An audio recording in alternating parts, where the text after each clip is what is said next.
so the 3 economic goals of the United States are: 1, full employment.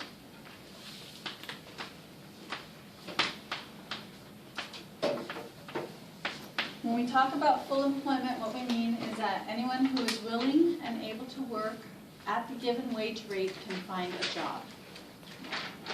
And we consider an acceptable rate of full employment to be anywhere between 94 to 96% of the population able to find a job. So if 94 to 96% of our working age labor force is employed, that would mean on average 4 to 6% unemployment is acceptable. We're in the acceptable range. Okay. Again, think about your production possibilities curve. Okay, we consider that fully utilized resources will occur when our unemployment rate is 4 to 6% and will be on our PPF. Okay. The second economic objective is price stability.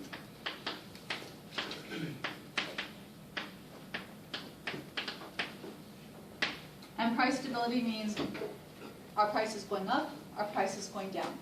Okay, so we're referring to inflation. So you're going to hear price stability referenced as inflation. You're going to hear it referenced as purchasing power. Those are terms that are going to be used interchangeably, and it all means how much can your dollar buy.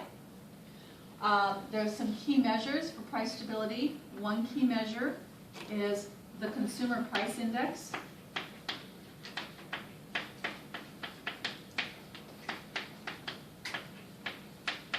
A second key measure is the GDP price index.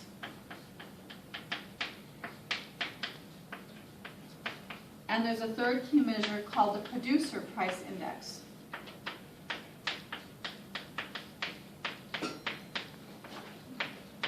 And our third economic goal is economic growth. Oh, let me go back to here. We consider an acceptable rate of inflation to be about 1 to 2%. And the Federal Reserve has a target inflation rate of 2%. Okay, so somewhere between 1 to 2%, and with 2% being the target inflation rate by the Fed. Economic growth is our third economic objective. And we measure economic growth through gross domestic product.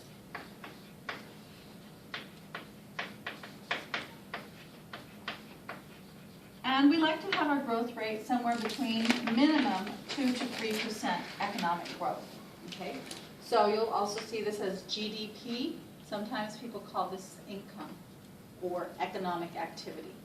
Okay, so these are our 3 economic goals. We know we have 2 key entities in charge of achieving these goals: Congress and the President. And when Congress and the President act to help achieve these goals, they're implementing what is called fiscal policy.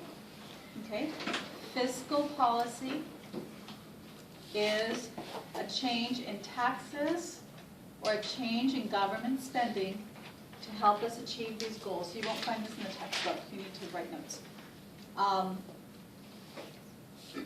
You'll find it, but it's not in one place. Okay. Fiscal policy is the implementation of tax changes or government spending to help us achieve these goals. And it's done by Congress and the President.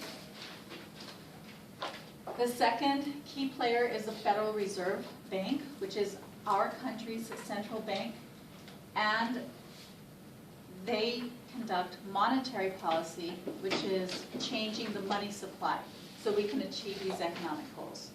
Okay? So again, who mandates these? How do these come into play? They came into play through the Full Employment Act of 1946 and the Full Employment and Balanced Growth Act of 1978. The Full Employment and Balanced Growth Act of 1978 expired in the year 2000, but we still govern ourselves pretty much by that act. Okay. All right, so now we're going to go into the measurement of full employment. Okay, how do we measure full employment, and who measures it, and how do we know whether or not we're achieving our objectives? Employment is measured by the Bureau of Labor Statistics. Okay, and every month, probably this Friday, they will submit a press release at www.bls.bureauoflaborstatistics.gov. And in this press release, they're going to tell us what the latest unemployment rate is for the month of September. Okay, so we right now have a press release out for the month of August. And in that press release, it tells us that the unemployment rate is 5.1%. Okay, so August to 2015, 5.1% unemployment. So that would seem to be that we're already at full employment based on that rate. Okay, but we need to look deeper and see what's going on in that information. So what the Bureau of Labor Statistics does is, based off of the census data that we have every 10 years, we have a survey of the current population. They take that data, then they conduct surveys to figure out who's employed and who's unemployed. And then they develop an estimate of the unemployment rate.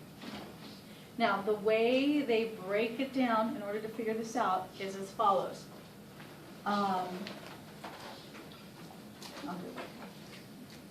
First of all, they are going to look at the entire population of the United States. And I'm going to give you data from January 2008, which is just right at the beginning of our recession, but we hadn't really fallen into the big recession. In January 2008, we had a population in the United States of 303,241,467 people. Okay. Now, out of that whole population, we have to figure out who is eligible to work. Well, number one, you have to be 16 years or over, right? Then, obviously, you can't be in jail, and you can't be institutionalized, because then that means that you can't work. Okay. Then on top of that, we don't count military as part of the working age population. Okay. So now what we have to figure out from this entire population, we need to figure out working age population. Okay, so that's 16 years and over, not in jail, not in an institution, not in the military. So January 2008, we had 233 million people, 156,000, who were working age. So of our 303 million population, 233 were working age. Now, from this working age population, we have to figure out who's in the labor force. Okay, so there's going to be some people who are either looking for a job or they already have a job, and those who don't want to work at all. Okay, so we're going to break this category down further into, okay, obviously this is under 16. Under 16. Okay, we're going to have not in labor force.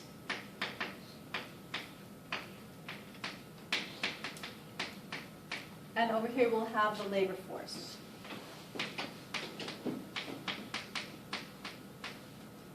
Labor force in January 2008 was 153,866,000. And not in the labor force was 79,290,000. Now, from this information, we get a very critical piece of information. It's called the labor force participation rate. Okay, so you will be responsible for knowing how to calculate this. The labor force participation rate tells us of the total working age population, how many of those people, what percentage actually is engaged in either looking for a job or has a job. Okay. So the formula is labor force participation rate is going to be equal to the labor force size divided by your working age population times 100. Okay. So take a few minutes and figure out what the labor force participation rate was in 2008.